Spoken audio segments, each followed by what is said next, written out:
Have you noticed something strange about From Season 4? The finale answered a few important questions, but at the same time, it created even bigger mysteries. Why did certain characters suddenly become so important? What is the real purpose of the town? Is the man in yellow truly the final villain, or is there an even greater force hiding behind everything we've seen? And perhaps the biggest question of all, have we completely misunderstood the rules of this terrifying place from the very beginning? After watching every episode closely and connecting the hidden clues scattered throughout the season, a surprising picture starts to emerge. Some of these mysteries may already have answers hidden in plain sight, while others could completely change everything we think we know before Season 5 even begins. So let's break down the biggest unanswered questions from Season 4, the clues the series quietly left behind, and the theories that might finally explain what is really happening inside the town. The biggest mystery in From Season 4 isn't the monsters, the visions, or even the man in yellow. It's the town itself. After everything we've seen throughout the series, it becomes harder and harder to believe that the town is simply a haunted location. Instead, almost every major event points toward one terrifying possibility: the town may actually be a living entity. Think about it for a moment. Every person who arrives seems to be brought there for a reason, not by chance. Roads loop endlessly, escape becomes impossible, strange visions appear only when they're needed, and the environment constantly changes depending on what the characters discover. None of this feels random anymore. It feels controlled. Throughout Season 4, several moments quietly reinforce this idea without ever directly confirming it. Whenever someone gets close to uncovering the truth, something unexpected happens that pushes them in another direction. It's almost as if the town itself is reacting to their actions. That raises a disturbing question. Is every mystery we've been trying to solve actually part of a much larger design? If the town is alive, then every creature, every symbol, every vision, and every nightmare may simply be different ways that it communicates with the people trapped inside it. Even the monsters might not be acting on their own. They could simply be extensions of the town's will, carrying out whatever purpose it has. That possibility suddenly makes many older scenes feel completely different. Why do the monsters sometimes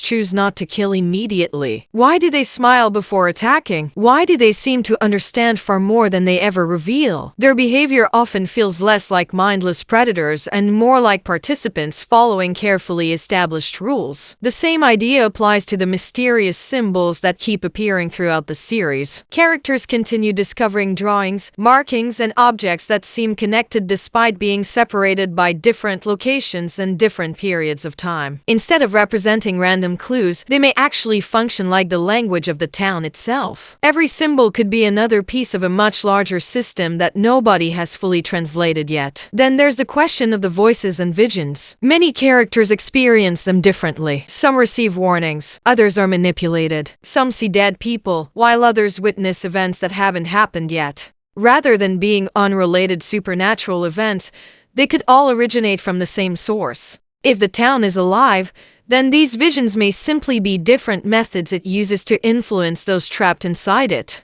But that creates another mystery. Why would the town help certain people while trying to destroy others? One explanation is that it isn't choosing sides at all. Instead, it may simply be maintaining a balance. Every action has a reaction, every victory comes with another loss, and every answer creates even more questions. It's almost like the town needs hope and fear to exist together. Whenever hope begins to grow, something terrible happens to restore that balance. Whenever despair takes over completely, another clue suddenly appears to keep people fighting. That cycle has repeated since the very beginning of the series, and Season 4 only strengthens that pattern. Even the conflict between the boy in white and the man in yellow may not be as simple as good versus evil. What if both of them are simply different parts of the same living system? One encourages hope, while the other spreads fear, but both ultimately keep the cycle moving forward. That would explain why neither side ever seems capable of achieving a permanent victory.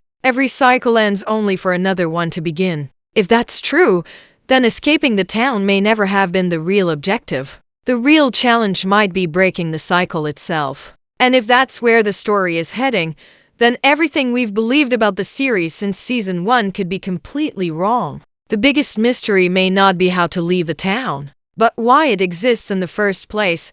If there is one character who completely changed the direction of From Season 4, It has to be the man in yellow. Every time he appeared, it felt like the entire story shifted. Unlike the monsters, he doesn't rely on brute force. He doesn't chase people through the woods or attack during the night. Instead, he plays a much more dangerous game. He manipulates, he waits, he watches, and when he finally makes a move, it changes everything. But despite all of his appearances, the biggest question still remains unanswered. What does he actually want? At first, it seems obvious to assume that he's simply the main villain, but Season 4 quietly suggests that his mission could be far more complicated than that. Throughout the season, he never causes destruction without purpose. Every conversation, every vision, and every person he targets appears carefully chosen. That doesn't feel like random evil. It feels like someone following a long-term plan that has been unfolding for years, or maybe even centuries. The terrifying part is that we still don't know what the final step of that plan looks like. One possibility is that the man in yellow isn't trying to keep people trapped inside the town forever. Instead, he may be trying to complete whatever ritual originally created it. If that's true, then every death, every sacrifice, and every tragedy we've witnessed could simply be another piece of that unfinished ritual. Looking back through the season, several events suddenly become much more interesting from that perspective. Whenever the survivors believe they're making progress, the man in yellow doesn't always stop them. Sometimes he actually allows them to continue, almost as if he needs them to reach certain discoveries before the next phase can begin. That's what makes him so dangerous. He doesn't just react to events. He seems to predict them long before anyone else.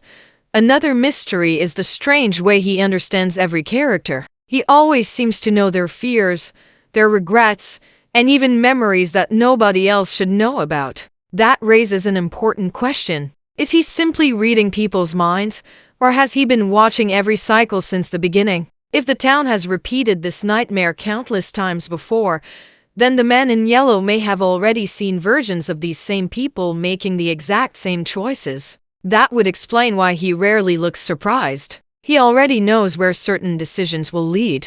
In many ways, he behaves less like someone creating chaos and more like someone making sure history repeats itself.